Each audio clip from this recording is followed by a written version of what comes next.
Welcome to big news. నేను మీ గౌసుద్దీన్ షేక్. ఉన్నదే రాస్తా, చూసిందే చెప్తా.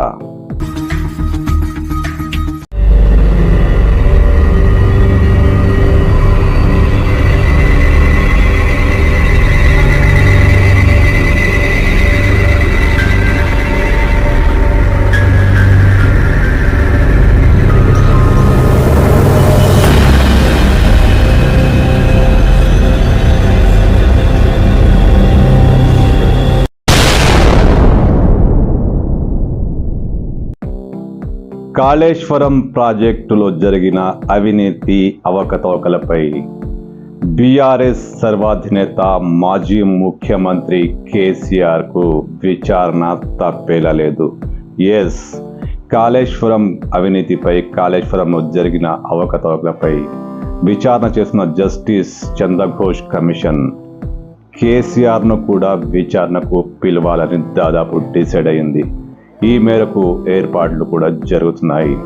ఇప్పటికే ఈ కమిషన్ కాళేశ్వరంలో జరిగిన అవకతవకలపై అనేక మంది ఉన్నతాధికారులను, ఇరిగేషన్ డిపార్ట్మెంట్కు చెందిన అధికారులను, కాళేశ్వరం ప్రాజెక్టు నిర్మించిన ఆ కన్స్ట్రక్షన్ కంపెనీ అధికారులను అందరినీ విచారించారు. విచారణ దాదాపు పూర్తయిపోయింది.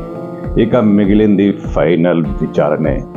ఆ అధికారులందరూ ఎవరిని ప్రశ్నించినా, ఎవరిని విచారించినా అందరూ చెప్పింది కేసీఆర్ పేరే. కేసీఆర్ చెప్పినట్టే చేశాం, కేసీఆర్ ప్లాన్నే అమలు పరిచాం, డిజైన్లలో మార్పులు కూడా కేసీఆరే సూచించారు, ఆయన చెప్పిందే చేశామని జస్టిస్కి మొత్తం పూర్తిగా వివరాలు అందజేశారు. అంటే చంద్రఘోష్ కమిషన్ ముందు అందరూ కేసీఆర్ పైనే మొత్తం తోసేశారు. ఇప్పుడు జస్టిస్ చంద్రఘోష్ కమిషన్ కేసీఆర్ను విచారణకు పిలవాలని డిసైడ్ అయింది. ఈ నెల 21న ఈ కమిషన్ మరోసారి హైదరాబాద్కు రానుంది. 15 రోజుల పాటు ఈ కమిషన్ హైదరాబాద్లోనే ఉంటుంది. ఈ 15 రోజుల్లో కీలకమైన విచారణ, తుది దశ విచారణ చేపట్టబోతున్నారు. ఇందులో భాగంగానే కాళేశ్వరం ప్రాజెక్టులో జరిగిన అవినీతి అవకతవకలు అన్నింటిపై విచారణ జరపాలని, ఈ విషయమై కేసీఆర్ను ప్రశ్నించాలని, కేసీఆర్ను విచారించాలని ఈ కమిషన్ డిసైడ్ అయింది. కేసీఆర్తో పాటు ఆయన మేనలుడు మాజీ మంత్రి హరీష్ రావును కూడా పిలుస్తారట, హరీష్ రావును కూడా విచారిస్తారట. ఖచ్చితంగా ఈ 15 రోజుల్లో ఏ తేదీ ఇంకా డిసైడ్ కాలేదు, కానీ వీరిద్దరిని పిలవాలని మాత్రం కమిషన్ డిసైడ్ చేసుకుంది. ఇంతేకాకుండా అప్పటి అధికారులు, మాజీ ప్రభుత్వ కార్యదర్శులు, ఆ నిర్మాణాన్ని పర్యవేక్షించిన స్మితా సబర్వాల్ వంటి వారందరినీ కూడా విచారణకు పిలవాలని జస్టిస్ చంద్రఘోష్ కమిషన్ డిసైడ్ అయిందట.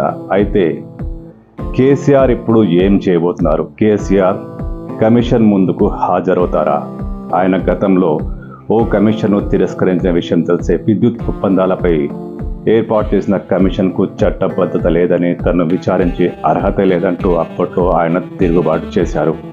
మరి ఈ కమిషన్ ముందుకు కేసీఆర్ హాజరవుతారా? కేసీఆర్ కమిషన్ ముందు హాజరై తన అభిప్రాయాలను వెల్లడిస్తారా, లేక ఈ కమిషన్కు కూడా చట్టబద్ధత లేనే లేదంటూ డిసైడ్ చేస్తారా? ఇప్పుడు రాజకీయ వర్గాల్లో ఇది ఉత్కంఠత రేపుతోంది. ఎందుకంటే జస్టిస్ చంద్రఘోష్ కమిషన్ ఖచ్చితంగా కేసీఆర్ను విచారిస్తేనే మొత్తం ప్రక్రియ పూర్తవుతుందని భావిస్తుంది. మరి కేసీఆర్ ఆయన ఎలా రియాక్ట్ అవుతారన్నది ఇప్పుడు ఆసక్తిని కలిగించే పరిణామం.